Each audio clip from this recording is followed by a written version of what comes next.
¿Sabías que en la Segunda Guerra Mundial hubo espías que no eran humanos? ¿Ni siquiera soldados? Algunos tenían alas, otros colmillos, y otros más. 4 patas y una lealtad inquebrantable. Quédate hasta el final, porque hoy te voy a contar cómo palomas, perros, gatos e incluso delfines formaron parte de uno de los capítulos más insólitos y a veces trágicos de la historia militar.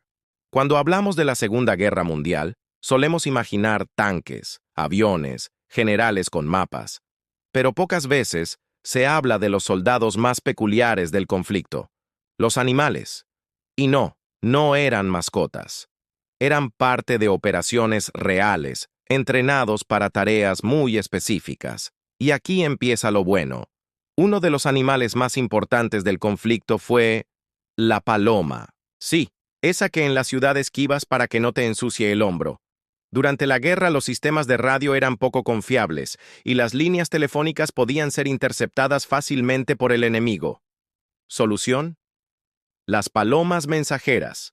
Estas aves eran entrenadas para volar con mensajes atados a sus patas y recorrer distancias enormes, incluso cruzando fuego enemigo, para entregar información crucial. Un ejemplo famoso es Cherami, una paloma del ejército estadounidense que en 1918, aunque fue en la Primera Guerra Mundial, salvó a más de 190 hombres al llevar un mensaje vital mientras estaba herida, con una pata rota y un disparo en el pecho. Y en la Segunda Guerra, miles de palomas repitieron esas hazañas. Pero no fueron las únicas.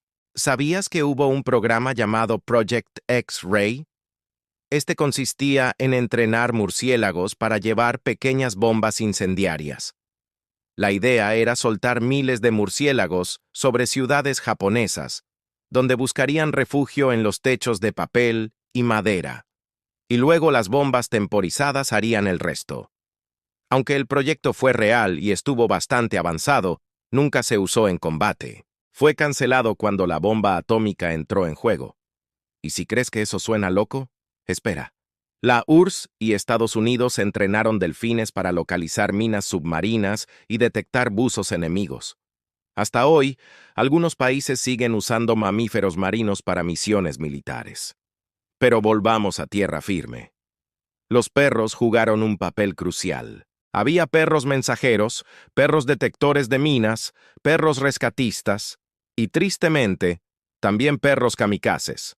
La Unión Soviética entrenó perros para llevar explosivos en sus lomos y correr hacia tanques alemanes. Al llegar, la carga explotaba. El problema fue que muchos de esos perros regresaban corriendo hacia sus entrenadores, lo que provocó tragedias en ambos bandos. Una de las historias más conmovedoras es la de Judy, una pointer inglesa que fue la única perra registrada oficialmente como prisionera de guerra. Acompañaba a soldados británicos en Asia y tras ser capturada por los japoneses, compartió cautiverio con los prisioneros. Salvó vidas alertando sobre ataques aéreos y encontró agua en medio del desierto. Sobrevivió al campo de concentración y recibió medallas por su valentía. Y no olvidemos a los gatos. Los marineros los llevaban en los barcos para controlar plagas de ratas, pero muchos se convirtieron en símbolos de suerte o incluso en compañeros de batalla. Uno de los más famosos fue Simon, un gato que sobrevivió a un ataque en el HMS Amethyst. Siguió cazando ratas herido y animó a la tripulación durante el bloqueo del Yangtze. También recibió condecoraciones militares. Lo increíble de todo esto es que estos animales no tenían idea de estar en una guerra. No luchaban por banderas ni por ideologías, pero salvaron vidas, cumplieron misiones y en muchos casos dieron su vida. Y ahora sí, el dato poco conocido, ¿sabías que durante la Segunda Guerra Mundial, la Gran Bretaña creó una medalla especial solo para animales? Se llama la Medalla Deakin y es conocida como la Cruz Victoria de los Animales. Se ha entregado a perros, palomas, caballos e incluso un gato por actos de valentía en combate. Hasta hoy, más de 70 animales han recibido esta condecoración. Así que sí, la historia de la guerra no se escribió solo con armas y soldados humanos. también con aullidos, silbidos, zarpazos y aleteos. Y tal vez, la próxima vez que veas a un perro, un gato o una paloma, los mires con otros ojos, porque en otra época sus antepasados estuvieron en el frente y pelearon sin siquiera entender por qué. Dale like, suscríbete, comenta qué otro dato curioso de guerra te gustaría conocer y activa la campanita. Para más datos históricos contados como deben ser, en Te la cuento como es.